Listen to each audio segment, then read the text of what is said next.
اس واسطے بندوں کی ہر طرح رعایت فرماتے ہیں. یہی معاملہ ہم کو اپنے محکوم کے ساتھ کرنا چاہیے.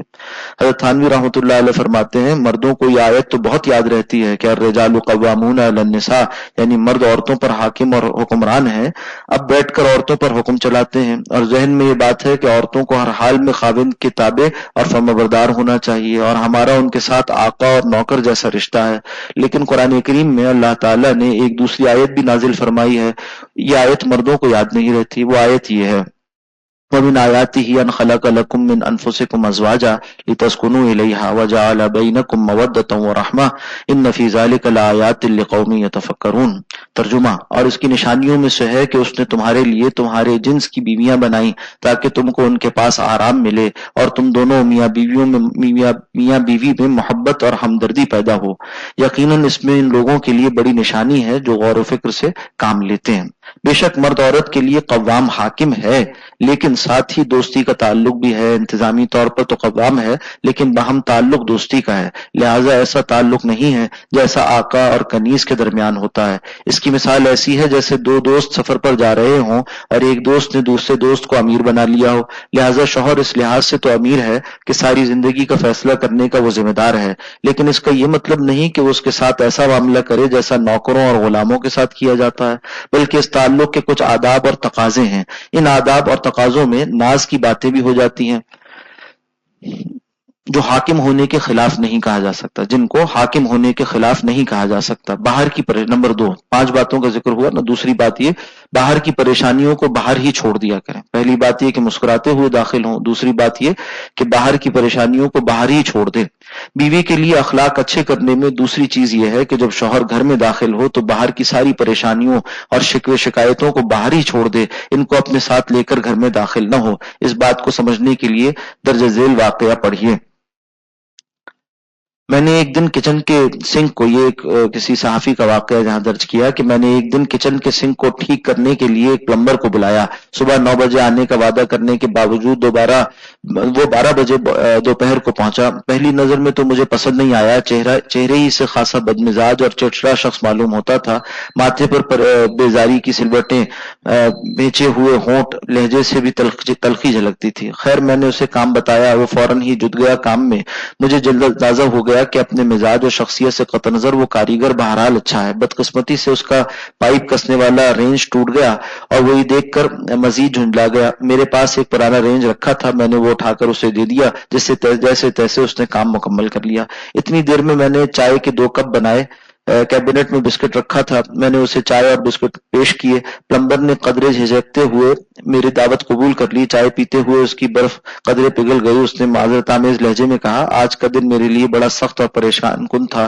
صبح موٹر سائیکل سٹارٹ کرنے کی کوشش کی تو اس نے جواب دے دیا پرانی موٹر سائیکل ہے، کچھ مسئلہ کرتی رہتی ہے، مگر آج تو حد ہو گئی. مجبوراً موٹر سائیکل گھر کھڑی کی اور بس پر آپ کے گھر آنا چاہا. سٹاپ پر آدھا پونا گھنٹہ کھڑا رہا، مگر بسیں اس قدر لدی پدی آتی ہیں کہ کھڑے ہونے کی جگہ نہ ملی. آخر پیدل چلنا پڑا. 1.5-2 میل چلنے کے بعد کہیں جا کر ایک بس ملی جس میں کھڑا ہو کر آپ کے گھر پہنچ سکا ہوں. چائے پینے کے بعد اس نے شکریہ ادا کیا اور اجازت چاہی. میں نے برسبیل تذکرہ پوچھ لیا کہ تمہارا گھر کہاں ہے. اس نے جو جگہ بتائی وہ میرے دفتر کے عین راستے میں پڑتی تھی. میں نے ازراہ ہمدردی اسے کہا کہ میں بھی اپنے دفتر نکلنے والا ہوں، تمہیں گھر اتارتا جاؤں گا. وہ رضامند ہو گیا. راستے میں بات چیت ہوتی رہی اور سارا وقت مالی تنگی کا رونے لگا. کہنے لگا آمدنی محدود ہے، لے خانہ زیادہ ہیں، اوپر سے یوٹیلیٹی بلز نے کمر توڑ رکھی ہے. 2 سال پہلے خوش قسمتی سے 2 مرلے کا ایک گھر گروی مل گیا تھا، اب اس کی مدت بھی پوری ہونے والی ہے. سوچتا ہوں کہ کرائے کا مکان لینے کی ہمت بھی نہیں. انہی باتوں میں اس کا محلہ آ گیا. سڑک کے پاس ہی 2-3 گلیاں چھوڑ کر اس کا گھر تھا. میں نے سڑک پر اتار دینے کا کہا، مگر میں نے سوچا کہ ہمدردی کی ہے تو پورا کام کیا جائے. میں نے اسے گھر کے دروازے پر اتارا. اب اس نے اصرار کیا کہ آپ چائے کا کپ ہم غریبوں کے گھر سے بھی پی لیں. میں نے انکار کر دیا، مگر اس کا اصرار بڑھتا گیا. اس کی دل شکنی کا سوچ کر میں کار سے اتر کر اندر آ گیا. اس کے گھر میں باہر ایک چھوٹا سا درخت تھا جس کی ایک شاخ دروازے کے قریب تک آ رہی تھی. اندر داخل ہونے سے پہلے اس نے اپنی گردن کو چھوا اور گویا کوئی غیر مرئی ہار یا مالا اتار کر اس شاخ سے لٹکا دی۔ مجھے حیرت ہوئی مگر بولا نہیں۔ اندر داخل ہوتی 3-4 ننگ دھڑنگ بچے بھاگتے ہوئے اس کی ٹانگوں سے لپٹ گئے۔ چھوٹا سا صحن، ایک کمرہ، ایک سائڈ میں چھوٹا سا کچن میں صحن میں رکھی چارپائی پر بیٹھ گیا اور پلمبر نے مجھ سے پوچھا یہ بتاؤ کہ تم اندر داخل ہوتے وقت شاخ، اور اس سے پوچھا کہ تم نے اندر داخل ہوتے وقت شاخ سے کیا لٹکایا تھا؟ اس کے لبوں پر ایک پھیکی سی مسکراہٹ آئی اور بولا مرزا صاحب آپ جانتے ہیں ہم مزدوروں کی زندگی کس قدر تلخ اور سخت ہوتی ہے، سارا دن مختلف مسائل میں الجھے رہتے ہیں، مگر ان پریشانیوں اور فکروں میں ہماری بیوی بچوں کا تو کوئی ہاتھ نہیں، انہیں کیوں پریشان کیا جائے۔ میں روزانہ گھر واپسی پر اپنے دن بھر کی مشکلات گردن سے اتار کر اس کا مالا بنا کر باہر درخت پر لٹکا دیتا ہوں۔ گھر میں جتنا وقت بیوی بچوں کے ساتھ گزارتا ہوں وہ خوش و خرم کٹتا ہے۔ صبح گھر سے نکلتے وقت دوبارہ اپنے دکھوں کی مالا اتار کر پہن لیتا ہوں۔ لہٰذا مثالی شوہر اپنے گھر کی زندگی پرسکون اور بیوی بچوں کو خوش و خرم رکھنے کے لیے باہر کے مسائل اور پریشانیوں کو باہر ہی چھوڑ دیتے ہیں۔ نمبر 3، گھر کے کاموں میں مدد کرے۔ بیوی کے لیے اخلاق اچھے کرنے میں تیسری چیز گھر کے کاموں میں مدد ہے۔ مثالی شوہر بننے کے لیے ضروری ہے کہ شوہر گھر کے کاموں میں اپنی بیوی کی مدد کرے۔ لہٰذا شوہر کو چاہیے کہ جو کام وہ سہولت سے کر سکتا ہے اسے خود انجام دے دے۔ اس میں نہ اس کی شان گھٹے گی اور نہ ہی اس کا رتبہ کم ہوگا، بلکہ بیوی کے دل میں اس کی قدر و منزلت اور بڑھ جائے گی۔ اور سب سے اہم بات یہ کہ ہمارے لیے غیروں کے طریقوں میں دنیا و آخرت کی ذلت و ناکامی ہے، جبکہ حضور اکرم صلی اللہ علیہ وسلم کا طریقہ اپنانے میں خیر اور کامیابی ہے۔ آپ صلی اللہ علیہ وسلم کے بارے میں حدیث میں آتا ہے کہ آپ صلی اللہ علیہ وسلم اپنے جوتے خود گانٹ لیا کرتے تھے، گھر کے کاموں میں بھی مدد کیا کرتے تھے۔ اسی طرح شوہر بھی اپنے ضروری کام خود نمٹا لے، مثلا جوتے پالش کرنے میں، کپڑے استری کرنے میں، دسترخوان بچھانا ہے، بچوں کو ہوم ورک کروانا ہے، پانی کی موٹر چلانی ہے، تو شوہر ایسے چھوٹے چھوٹے کام خود انجام دے دے۔ یہ عمل شوہر بیوی کے جھگڑوں کو ختم کرنے اور محبت بڑھانے میں معاون ثابت ہوگا۔ نمبر 4، ناپسندیدہ کھانے پر صبر کرے۔ بیوی کے لیے اچھے اخلاق میں چوتھی چیز ناپسندیدہ کھانے پر صبر ہے۔ کبھی کبھی ایسا ہوتا ہے کہ ایک کھانا شوہر کو ناپسند ہوتا ہے یا کھانے میں نمک مرچ تیز ہو جاتی ہے، تو ایسے موقع پر شوہر وہ رویہ اختیار کرے جو آپ علیہ الصلوۃ والسلام کا تھا۔ یہ نہ ہو کہ کھانا ناپسند ہے تو بیوی کو ڈانٹنا شروع کر دیا، یا نمک مرچ تیز ہو گئی تو اس سے غصہ کرنا شروع کر دیا۔ ایسے موقع پر شوہر کو یہ سوچنا چاہیے کہ بیوی بھی انسان ہے، اس کی بھی پسند ہے، وہ ہمیشہ میری پسند کا کھانا پکاتی ہے، اگر کبھی اپنی پسند کا پکا لیا تو کیا ہوا، یہ ہمیشہ اچھا کھانا پکاتی ہے، اگر کبھی نمک تیز ہو گیا تو اس پر مجھے غصے کا رویہ اختیار کرنا اچھا نہیں۔ اللہ تعالیٰ کے رسول صلی اللہ علیہ وسلم نے خادم کی غلطی اور روزانہ 70 مرتبہ معاف کرنے کا حکم دیا ہے۔ ترمذی کی روایت ہے کہ روزانہ خادم کی غلطی 70 مرتبہ معاف کرنے کا حکم دیا ہے۔ پھر یہ تو میری بیوی ہے، میری غمی خوشی کی ساتھی ہے، میں اگر اس پر غصہ کروں گا تو اللہ تعالیٰ ناراض ہوں گے۔ ہاں، اگر میں اس کے ساتھ اچھے اخلاق والا رویہ اپناتے ہوئے اسے معاف کر دوں گا تو یقیناً اللہ تعالیٰ خوش ہوں گے۔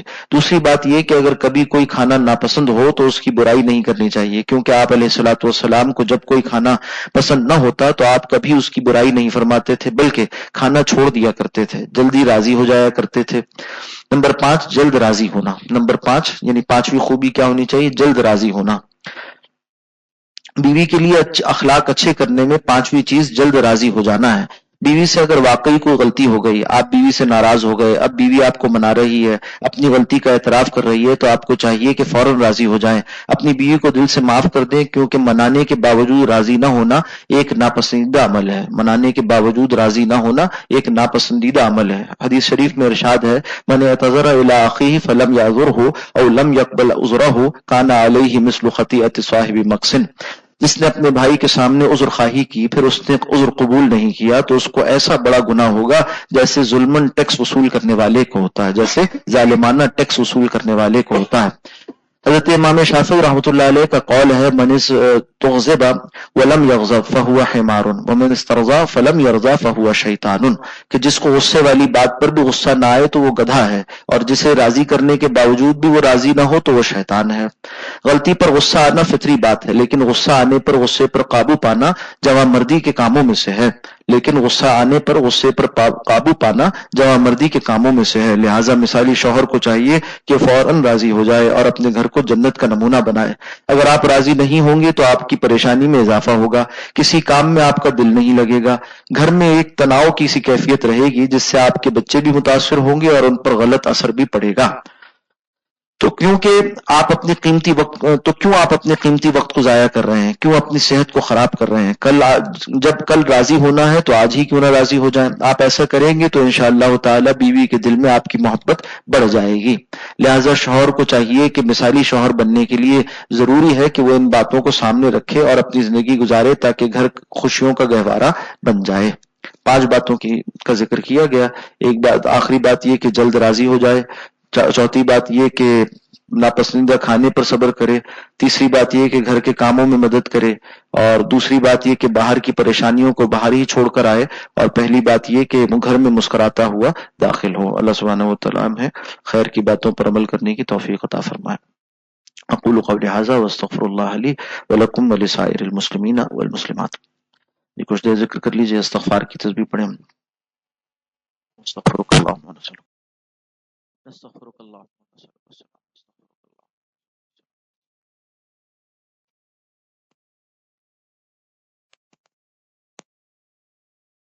استغفرک اللہم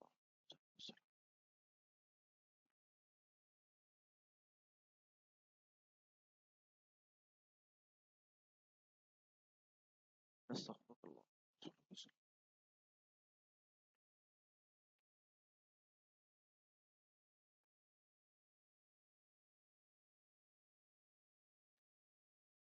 نستغفرک اللہم ونسألک السلام، استغفرک اللہم ونسألک السلام، استغفرک اللہم ونسألک السلام.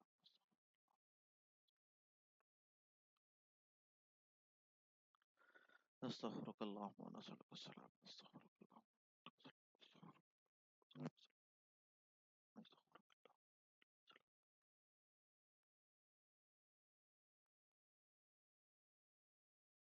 نستغفرک اللہم ونسألک السلام، نستغفرک اللہم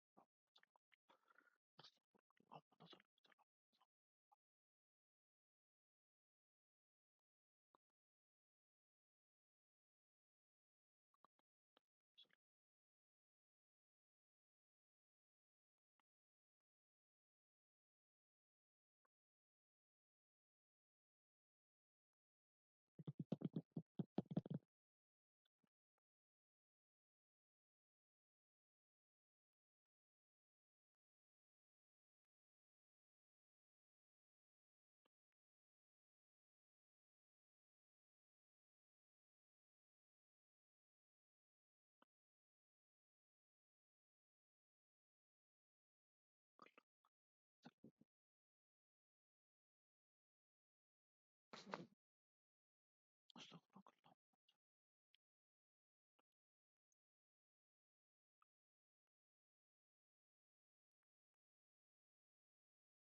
ربنا لا تزغ قلوبنا بعد إذ هديتنا وهب لنا من لدنك رحمة إنك أنت الوهاب اللهم اقسم لنا من خشيتك ما تحول به بيننا وبين معصيتك ومن طاعتك ما